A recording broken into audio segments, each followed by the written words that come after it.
The thing that was so nice for me about writing this new Bridget book was that, as with the first Bridget book, nobody was the slightest bit interested because I hadn't told anybody that I was writing it.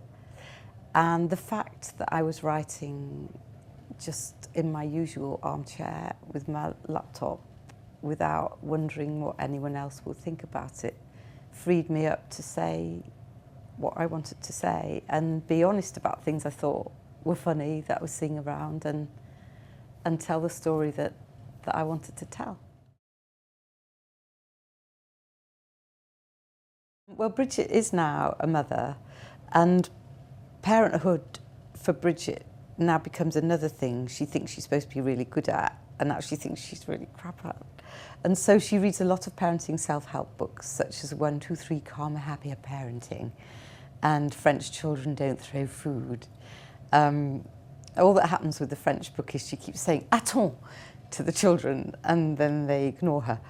And with 1, 2, 3, Calmer, Happier Parenting, it's that thing of going, come to the table, 1, 2, and then she doesn't know what she's going to say when she gets to 3. But I think the essential thing with Bridget and her children is it is a terrible muddle. She does forget them sometimes and leave them on the pavement. She does sometimes worry that they'll be taken into care by the social services. But essentially, she loves them. And so the sweetest moments are when, you know, she has had Botox and it's gone wrong and she's talking about that and they're saying, "Mummy, why is your face all funny?" And she has just also set the spaghetti on fire. But then they end up toasting marshmallows on the fire and they all cuddle and they love each other. And that's the thing. I love Daniel as a character. And I also think, well, I also love Hugh as a character. And I think Hugh contributed a huge amount to the funny lines in the movies. For example, the line in the movie where he's seducing Bridget and she's wearing the big pants.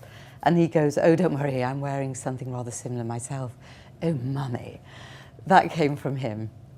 So I really wanted to keep him present, and he's godfather to Bridget's children. He's not the ideal godfather. There's one time when Billy and Mabel stay the night with Daniel, and then Bridget picks Mabel up from school and her hair is in a complex chignon, and she thinks that Daniel has got John Frieda in to do her hair, whereas in fact Mabel says, "Daniel brushed my hair with a fork," because he didn't have a hairbrush. So he's a little patchy and babysitting goes a little bit wild. But basically, it's the thing about Daniel is I think people do stay in people's lives and old boyfriends do become friends, and you know, he's still Daniel, he's still "What colour are your panties?" and still, you know, having a crack at seduction whenever it presents itself. But he's still in her life and they accept each other as they are. Bridget is constantly resolving to change. But I don't think anyone ever really changes, do they?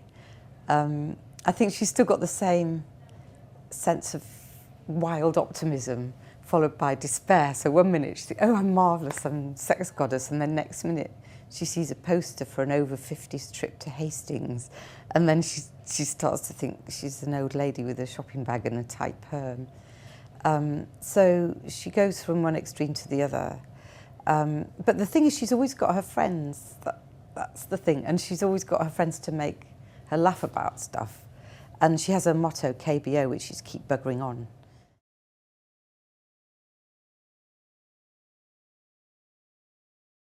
I wrote this book from the inside out. That is what happened. Mark died. No one gets to Bridget's age without suffering some sort of loss. Life doesn't turn out like you expect. And the thing about Bridget is the comedy has always come from something real. And I didn't want this book to be a weak copy of the other books. The thing about Bridget is her motto is KBO, keep buggering on. Tough things happen in life, and she gets through, she survives, she has her friends, she deals with it, and she comes through the other side, and she's still finding things funny, and it hurts, but she's still laughing, and that was something important that I wanted to say.